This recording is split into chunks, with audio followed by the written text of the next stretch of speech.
The day my husband told me I was homeless was supposed to be the worst day of my life. Instead, it became the day his entire world started falling apart.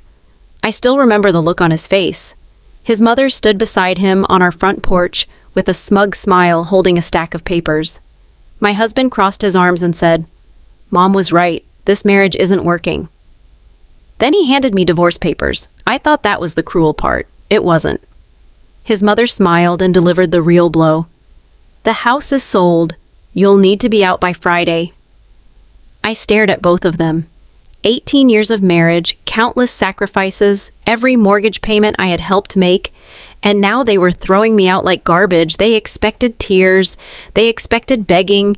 They expected me to break. Instead, I smiled because there was one thing neither of them knew, and in less than 72 hours, they were going to wish they had never tried to make me homeless.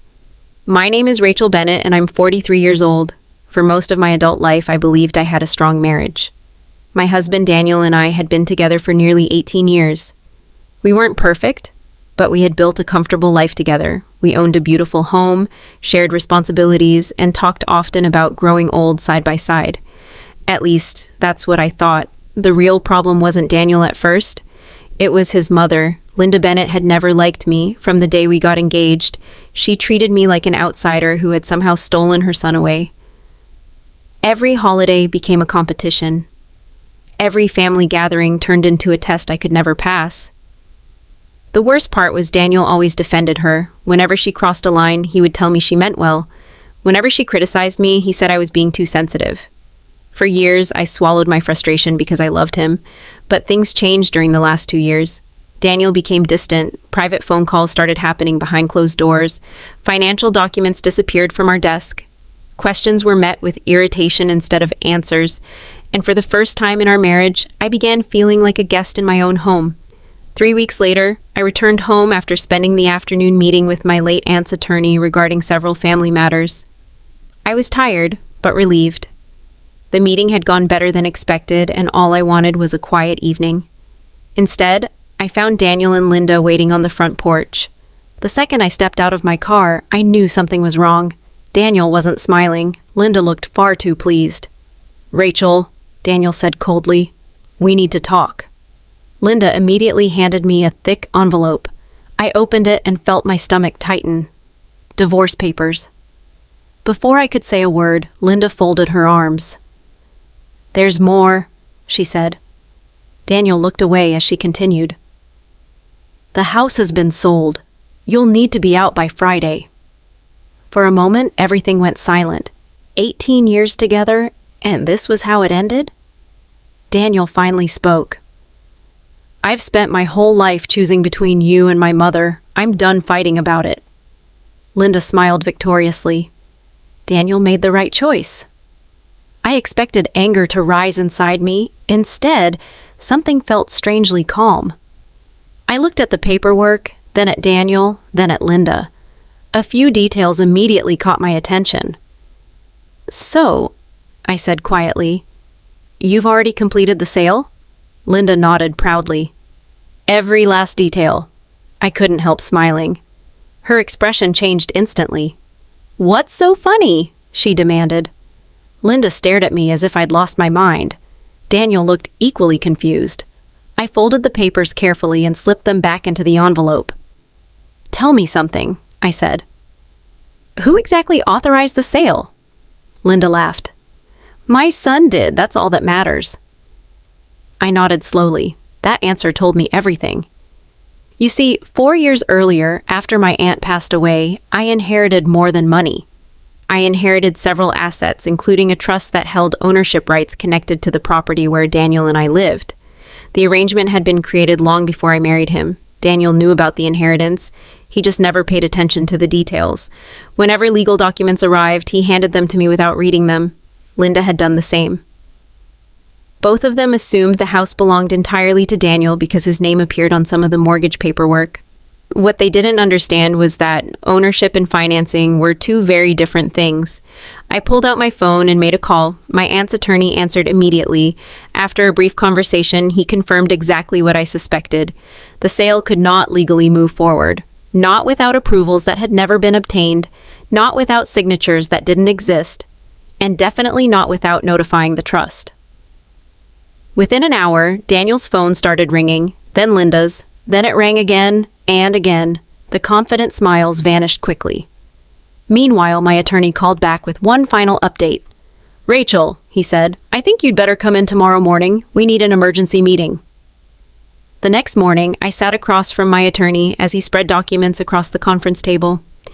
Daniel and Linda had made a serious mistake.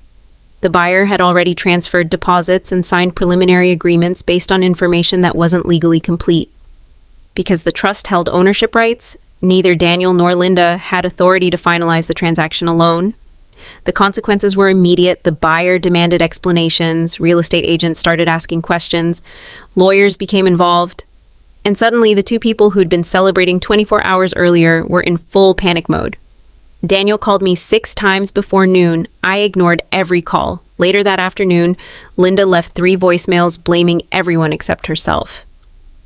According to her, the realtor was incompetent, the attorney was incompetent, even Daniel was somehow incompetent, anyone but her. Meanwhile, the truth spread through the family. Relatives who had only heard Linda's version of events began learning what had actually happened. Several called me directly. For the first time in years, people were hearing both sides. That evening, Daniel finally reached me from a different number.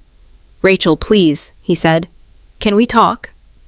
His voice sounded completely different. Gone was the confidence from the porch. Gone was the certainty. For the first time, he sounded scared. I looked out my apartment window and remained silent for a moment. Then I answered calmly, "Now you want to talk?" We met 2 days later at a quiet coffee shop downtown. Daniel looked exhausted. Dark circles sat beneath his eyes, and for the first time in years, he seemed unsure of himself. The moment he sat down, he started apologizing. "Rachel, I made a mistake." I listened without speaking. He rubbed his face and stared at the table. "My mother kept telling me you were holding me back. She convinced me that leaving was the right thing to do." I thought about all the years I'd spent defending our marriage while he defended her. Now he wanted understanding. Now he wanted forgiveness. "Daniel," I said softly, "you didn't choose your mother once. You chose her over me for years." His shoulders dropped. He knew I was right. A few days later, Linda attempted one final round of manipulation, claiming the family was falling apart because I refused to cooperate. But I was done carrying responsibility for their choices. The divorce moved forward. The financial settlement was handled fairly and legally. Daniel accepted the outcome. As I walked away from the courthouse, I felt something I hadn't felt in years. Freedom. Real freedom at last. 6 months later, the divorce was officially finalized, the house issue had been resolved, my inheritance remained protected, and for the first time in a very long time, my future belonged entirely to me. I moved into a beautiful new home overlooking a small lake outside the city. It wasn't the biggest house I'd ever owned, but it felt peaceful, and peace was something money couldn't buy. Daniel stayed with his mother after the divorce. From what I heard, they argued constantly. The same voice he had always chosen eventually became the voice he could never escape. As for me, I started rebuilding. New friends, new routines, a new chapter. One evening, while sitting on my porch watching the sunset reflect across the water, I thought about everything that had happened. The betrayal had hurt. The lies had hurt. But losing people who don't value you is not a loss. They tried to leave me homeless. Instead, they helped me find the life I should have been living all along.